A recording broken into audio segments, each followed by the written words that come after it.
What's up, everyone? Welcome to the Green Room, where we're going to be recapping Mosaic on campus on Tuesday.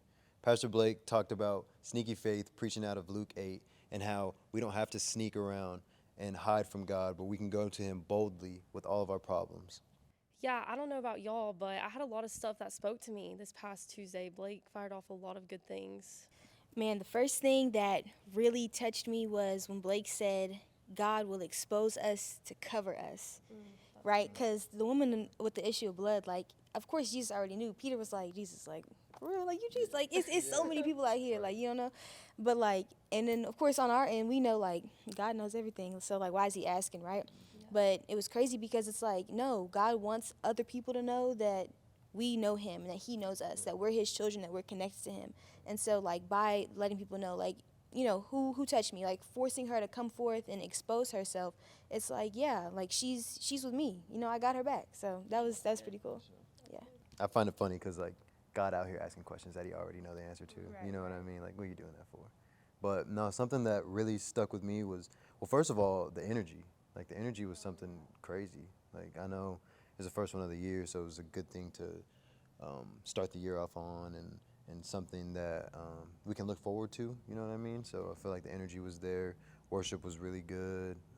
Just a good night in general. But something from the sermon that caught my attention was Blake put out an image where his nephew he has this toy that he's playing with, and it was a little circle thing and a square, and he was trying to fit the square into the circle, and he's like, why is it not fitting? Why is it not fitting? And I feel like he said, like, that's something that we do as people, and like that stuck with me because I was like, man, there's been so many times where I've tried to force relationships to work, or like be like, man, why do I not have this opportunity, or like, why am I not in this place in my life, like forcing something to work that I'm not ready for yet.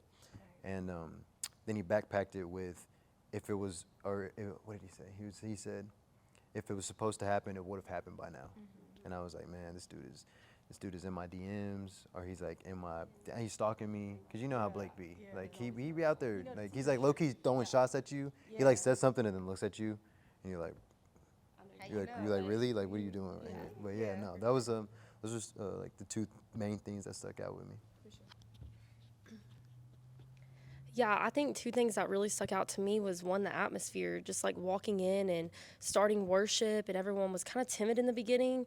But then after Blake's sermon, I mean, you just looked around the room and everybody was just standing, and you could just tell that that sermon really hit home, not only to me, but to everybody in the room in some different way.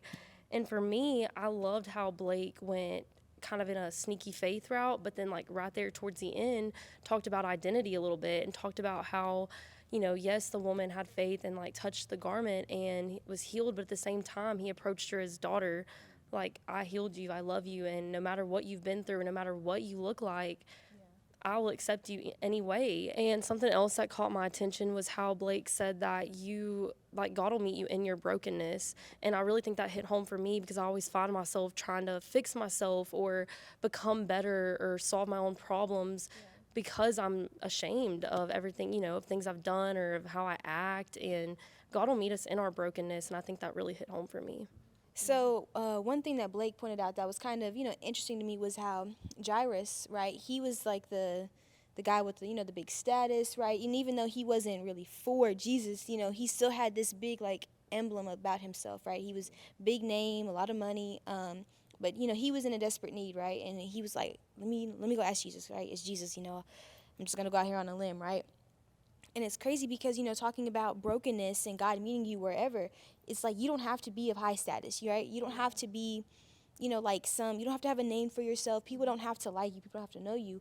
But God is going to help his children. God's going to help who needs help, right? And so then he goes back to the woman first before he helps Jairus. And not to say that there's some hierarchy, right, with Jesus, but that, God helps who's in need.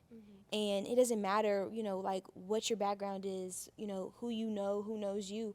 It's like, yeah, God sees me for who I am, and he's going to help me. Um, and another point that like really, really stood out was that God is ready to tell us who we are, right? We just need to have the faith to walk up. And that's that kind of sneaky faith or whatever kind of blends in with that, is that we have to be willing to say like, yeah, like God knows who I am. My identity is in God. So I just got to take that first step, right? And God is ready and he's there for me. So, yeah. For sure.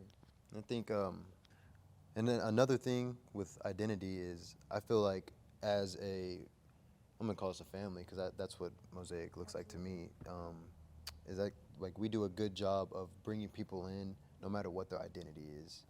You know what I mean? Like for me, and Blake said this also in the sermon, is moving on a maybe.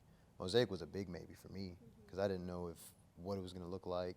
I was like, I have an identity that's this, but I know what I've done in the past, or I know what I say I'm doing, but what I'm actually doing. So like identity is a huge thing that we look at that, like you said, makes like no difference of who we are as a person in God's eyes. You know what I mean? Like God's gonna love us no matter what our identity is because He made our identity in Him. You know what I mean? So I think that was another good point that Blake got onto.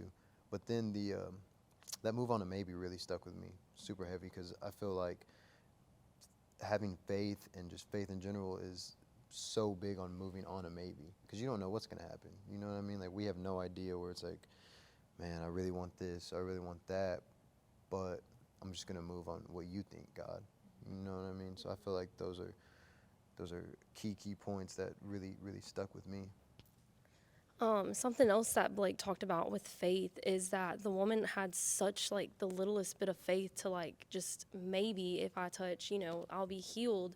And he talked about and compared that to a mustard seed, having the faith the size of a mustard seed. And I think a lot of times we find ourselves thinking that we have to have this perfect relationship and that we have to have this huge faith. But in reality, God's just like, hey, do you believe in me enough that it might seem impossible that I can heal you, or it might seem impossible that I can pull you out of this place in your life, but in reality, I can do it. And do you believe that? And as college students, I mean, don't we find ourselves just lacking faith and just in ourselves and in God and just in life? And so that was a really cool point, especially speaking to a group of college kids that I really felt like needed to hear that. A big thing I think that we want to preach as Mosaic, just as a group of people that love Jesus, is that we want to be that last opportunity, right? The people that want to give God, like just okay, God, this is my last chance. Like, I feel like I've given you chances, and maybe they feel like God hasn't come through in the way that they want Him to. But we like as Mosaic, we want to be the people like show them like this is your chance to give God that last chance, right? But it's so crazy because Blake also talked about how like the part that of Jesus' garment that the lady touched, it was just a fringe, right? And he was like, just a little, just a little fringe, right? Yeah, and it's so crazy because it's like, when has Jesus ever been difficult to touch, right? Even if it's just that little bitty bit, it didn't say it was hard for her to touch. She was just nervous. That was her holding herself back, right? Because she was like, I don't know everybody else, but no, forget everybody else. Jesus is right there.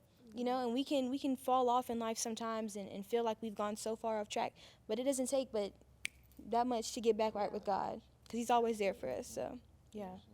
Something else that I thought was really cool was in Luke 8:45, Jesus said, "Who touched me?"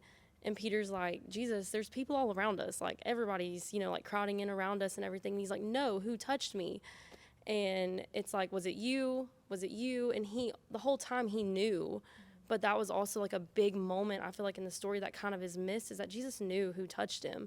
But it was a matter of giving that girl her identity and like showing the world that, hey, like, I don't care who you are. Yes, I'm on my way to heal somebody that, his daughter that is of higher standard and that has high class and all this. But I want to like show the world that I'm even here to heal those who don't feel like they're important and that feel like they have a lot of baggage. And I just thought that was like a really cool point as well. Yeah, for sure.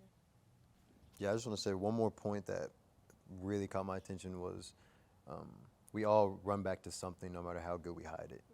And that's something that really caught my attention because I've fell victim to that so many times where it's like, okay, I'm doing good, and then I take one little like step backwards, and then I find myself somehow running back to that something that I've always ran back to.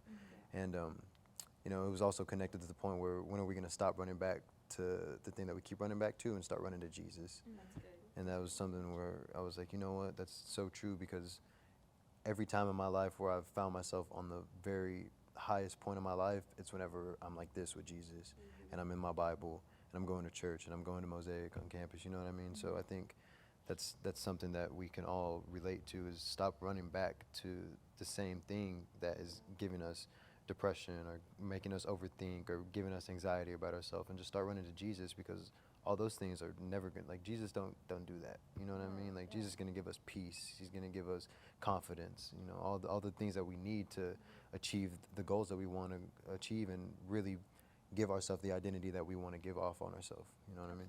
Yeah, I agree with what you were saying, Davin, because the perfect like example was the woman who was broken for 12 years and was running to everything that wasn't Jesus. That wasn't Jesus. And, you know, like, she was never healed. And then that one time that she just steps out and to Jesus, it's like 12 years worth of problems. And even it was saying that things that she went to only made the situation worse. So that was good. That was good. He's got us. For sure.